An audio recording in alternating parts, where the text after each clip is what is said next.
Hi everyone, it's Dr. Mayura, and today I want to talk a little bit about vaccines.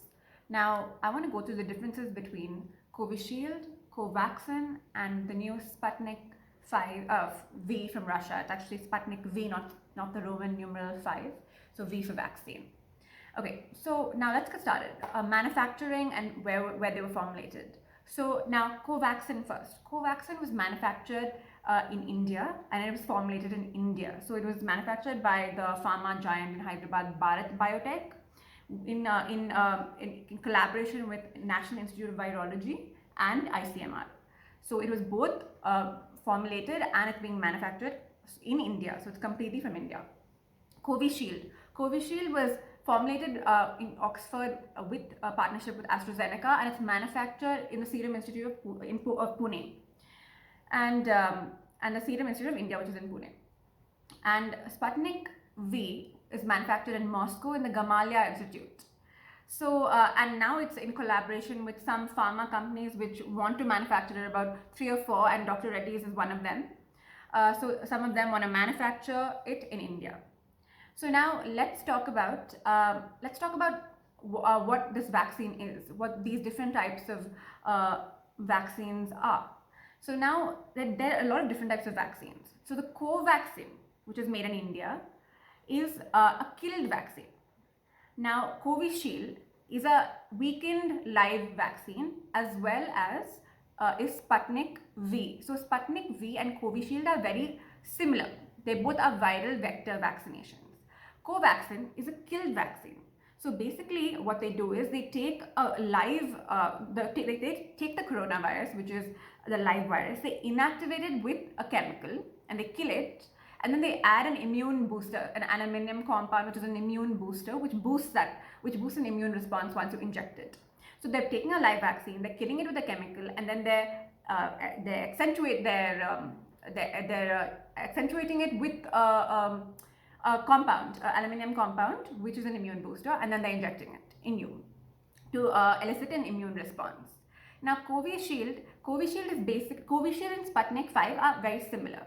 So Covishield is it's a viral vector. So they take the chimpanzee adenovirus, a virus from a chimpanzee, which causes the common cold in the chimpanzee, and they modify it, and then they inject it, and they weaken it, and they inject it into the human.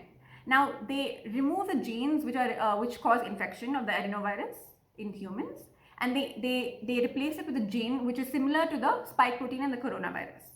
So then they inject it in your body, create an immune response. Now Sputnik V is very similar to Covishield in terms of how they're made, but it uses a human adenovirus, not a chimpanzee adenovirus. So that's a difference. Now let's talk about the number of doses. So for Covaxin, you have to take 2 doses. Covishield, 2 doses, and Sputnik V is also 2 doses. Now, Covishield, Covaxin has to be taken about 28 days apart. So the first dose and the second dose should be taken 28 days apart. Covishield should be taken about, well, ideally 8 to 12 weeks apart, but now they've said 6 to 12 weeks.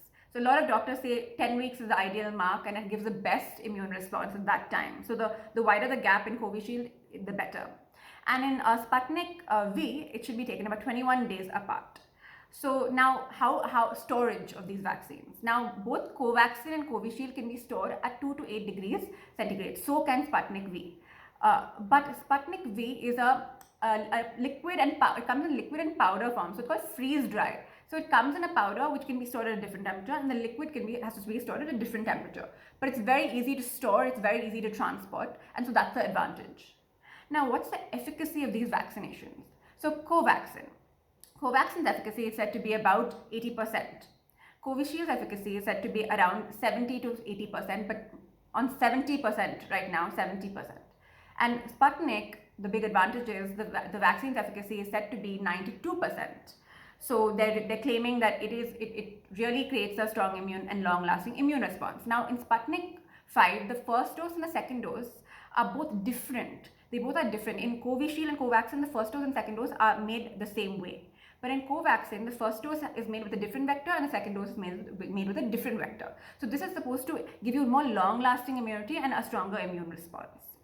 Now let's go to the So we went through storage. Now let's go through the side effects. So the side effects are similar for all vaccinations here, and they basically are a sore arm, a little pain in the arm for a couple of days. You might get fever, you might get a sore throat, and you might feel body pain and headache. It's going to reduce your immunity for that next week. You're going to feel a little bit more tired. So Covaxin has less side effects, but it's a killed vaccine, and Covishield has a little more. And with Sputnik V, they're claimed to have very little side effects. So that's about side effects. Now, adverse effects. So Covaxin doesn't have many adverse effects that we know of now. Covishield is said to have a minuscule amount of thromboembolic events happening. So India reported 0.61 per million cases. That's when UK reported 4 per million cases of thromboembolic events. So that is said to be so that's with Covishield, but that's still a very minuscule number. And Sputnik V is said to not have any. They claim to not have any adverse events. So now let's talk about these vaccines used in pregnancy. So these vaccines have not been approved for pregnancy as yet, but they have tested these vaccines in about more than 35,000 pregnant women and in their second and third trimester, and they have delivered healthy babies. So maybe in the future, but right now it's not been approved for pregnant and lactating women, and also not children under the age of 18. So 18 and above can take these vaccines. For Pfizer, it's 16 and above. So now, what are the post-vaccination infection rates? Now, this is data from May 18 till May 18. So now 1.6 crore people have been vaccinated with the Covaxin. And the rate of getting COVID after taking 2 doses of Covaxin was 0.13%.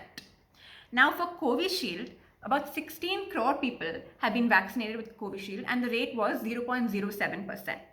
So both of these are very small, and that means that not a lot of people who are vaccinated with both are getting COVID, and even if they're getting COVID, it's not very severe. So please get vaccinated. And even though I'm telling you about these three different types of vaccines, whatever is available to you is the vaccine you should get. Because right now, the only way to get ourselves out of this pandemic is to vaccinate everybody and create herd immunity. So whatever vaccine is available, please take it. Don't wait for the next vaccine, the better vaccine. Whatever's available to you, please take that vaccination. All of them are good right now. Now, so now I want to just talk about, people have questions about Pfizer and Moderna. Why are they not here? Now, it's very hard to transport Pfizer and Moderna. They have to be stored at minus 70 degrees centigrade. So it's very hard to transport these, and they can't be, kept for a long time. And so they can't be transported, and it takes a lot of money to transport. So that's one of the reasons why we don't have Pfizer and Moderna. Now, Pfizer and Moderna, efficacy is 94-95%, so very, very high efficacy, and they should be taken, again, 2 doses have to be taken about 3 weeks apart and 4 weeks apart. And Pfizer and Moderna are both mRNA vaccines. So it's a new technology where they use mRNA, and so the cell itself programs the mRNA is injected into the cell, and that creates the cell to produce its own spike protein, which is similar to COVID, where the body can elicit an immune response. So that's a new technology which they're using, which probably can help in a lot of other conditions as well, like cancer and inflammatory conditions and things like that. So usually vaccines take about 5 to 10 years to be approved by the FDA, but these vaccines were approved in 1 year. So that's record. Thank you, my word of advice is, whatever vaccine you have available to you, please get it. That's the most important, and I hope this educates you a little bit about the different vaccines that we have available to us in India. Thank you.